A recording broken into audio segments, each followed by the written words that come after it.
पहले तो छात्रों इसमें अपन को नक्शा का ज्ञान होना जरूरी है, जिसमें हम देखते हैं सबसे पहले ये उत्तर दिशा होती है, नीचे होती है अपनी दक्षिण दिशा।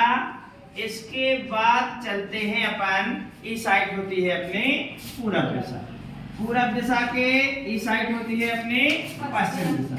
इन दिशाओं के बाद हम सबको यह जानकारी भी जरूरी होना चाहिए कि इस नक्शा में भरने के लिए हमें सबसे पहले दिशा के साथ साथ हमें बाकी चीजें किस प्रकार से जमाना है, क्या करना है, ये भी हमें जानकारी होना चाहिए।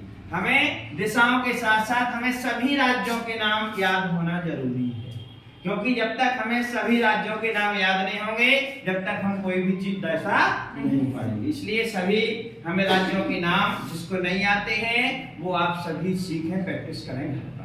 तो ये 10 चीजें हमने यहाँ लिख के रखी हुई हैं। इन 10 चीजों में से वार्षिक परीक्षा में आने की पूर्णतः संभावना है। इनको आप समझेंगे। सबसे पहले विशाखापट्टनम। तो विशाखापट्टनम हमारा यहाँ पर है। यहाँ कौन सा है आपको पता होना चाहिए। यहाँ आंध्र प्रदेश है, यहाँ पर विशाखापट्टनम है। यहाँ लिख देंगे हम क्या, विशाखापट्टनम। ठीक है ना। विशाखापट्टनम हमने दर्शा दिया। दूसरा है डिगबोई।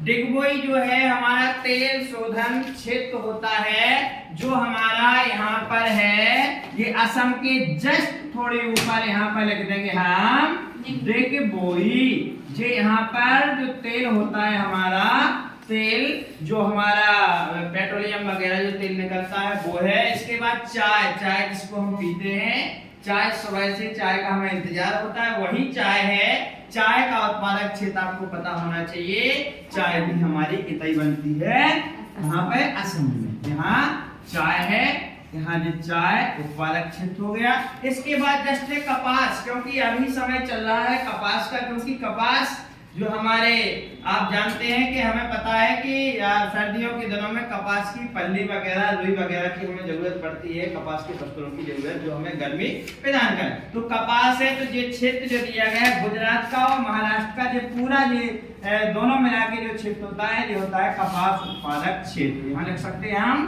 कपास उत्पादक क्षेत्र। ये हमारा ये क्षेत्र हमने आपको बता दिया। इसके बाद चलते हैं कांडला बंदरगाह। ये आपको पता होना चाहिए। ये हमारा यहाँ पर है, ये गुजरात से लगा हुआ, ये हमारा ये कांडला बंदरगाह। तो हम यहाँ पर यहीं से आपको यहाँ लिखने की जरूरत नहीं है, यहाँ से हमने यहीं आपको बता दिया ये कांडला बंदरगाह। इसके बाद है हमारा अहमदाबाद। अहमदाबाद यहाँ पर है क्योंकि गुजरात का ही जो हिस्सा है, जिसको हम अहमदाबाद यहाँ लिख सकते हैं, गुजरात में है। इसको लिख लेंगे यहाँ पर अहमदाबाद। इसके बाद हम चलते हैं डायरेक्ट मुंबई। मुंबई महाराष्ट्र में है, तो हम यहाँ पर दर्शा देंगे, महाराष्ट्र यहाँ है, यहाँ दर्शा देंगे मुंबई।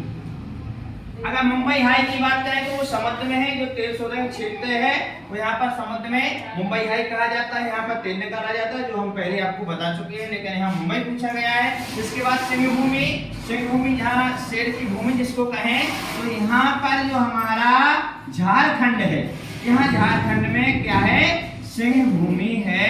झारखंड में सिंहभूमि। ठीक है ना, इस चीज को ध्यान रखें। इसके बाद चलते हैं हल्दिया तेल शोधन क्षेत्र, जो हमारा कहाँ पर है ये पता होना चाहिए, पश्चिम बंगाल में। ये हमारा पश्चिम बंगाल में समुद्र के जस्ट नीचे साइड में है। तो यहाँ लिख देंगे हम क्या, हल्दिया।